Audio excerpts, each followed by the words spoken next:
Hi friends, welcome to Karthik Telugu news. ఇవాళ ఇందిరమ్మ ఇళ్ల గురించి ఒక ఇంపార్టెంట్ అప్డేట్ న్యూస్ అయితే రావడం జరిగింది. దీని గురించి మరిన్ని విషయాలు ఈ వీడియోలో తెలుసుకుందాం. దయచేసి ఈ వీడియోని ఎక్కడ స్కిప్ చేయకుండా చివరి వరకు చూడండి ఫ్రెండ్స్. అలాగే మా ఛానల్ సబ్స్క్రైబ్ చేసుకుని మాకైతే ఒక సపోర్ట్ అయితే ఇవ్వండి. వివరాల్లోకి వెళ్ళినట్లయితే, ఇందిరమ్మ ఇళ్ల లబ్ధిదారుల జాబితాను ప్రకటించడానికి మరింత సమయం పట్టే అవకాశాలు ఉన్నాయని ప్రభుత్వం తెలిపింది. ప్రస్తుతం జరుగుతున్న గ్రామ సభల్లో అర్హుల జాబితాను మాత్రమే ప్రకటిస్తున్నారు. లబ్ధిదారుల జాబితాను ప్రకటించడం లేదు.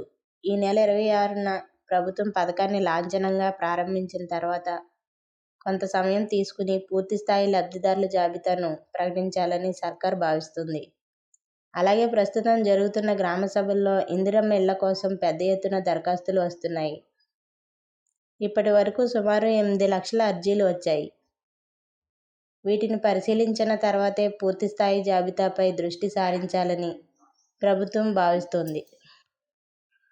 ప్రజాపాలనలో భాగంగా ఇందిరమ్మ ఇళ్ల కోసం మొత్తం 80.54 లక్షల దరఖాస్తులు వచ్చాయి.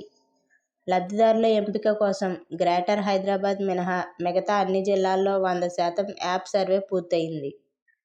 అయితే తాము దరఖాస్తులు ఇచ్చినా సర్వేయర్లు ఎవరూ రావడం లేదని పలు చోట్ల ఫిర్యాదులు అందాయి. ఈ నేపథ్యంలో గ్రామ సభల్లో మళ్లీ దరఖాస్తులు తీసుకుంటున్నారు.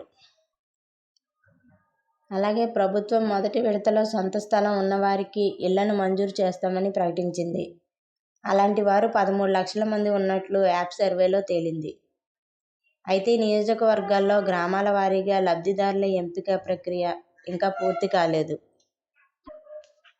మా ప్రాంతంలో ఎన్ని ఇళ్లను మంజూరు చేశారు అని ప్రస్తుతం జరుగుతున్న గ్రామ సభల్లో ప్రజలు అడుగుతున్నప్పటికీ అధికారులు సమాధానం చెప్పలేకపోతున్నారు.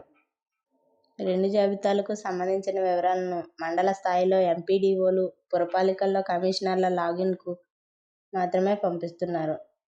జిల్లా అధికారులకు, హౌసింగ్ శాఖ పీడీలకు ఈ సమాచారాన్ని అందించడం లేదు.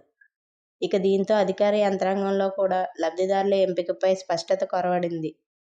ఈ నేపథ్యంలో జనవరి 26న ఈ పథకాన్ని ప్రారంభించిన లబ్ధిదారుల పూర్తిస్థాయి జాబితా రావడానికి మరింత సమయం పట్టే అవకాశాలున్నాయని హౌసింగ్ శాఖ అధికారులు అంటున్నారు.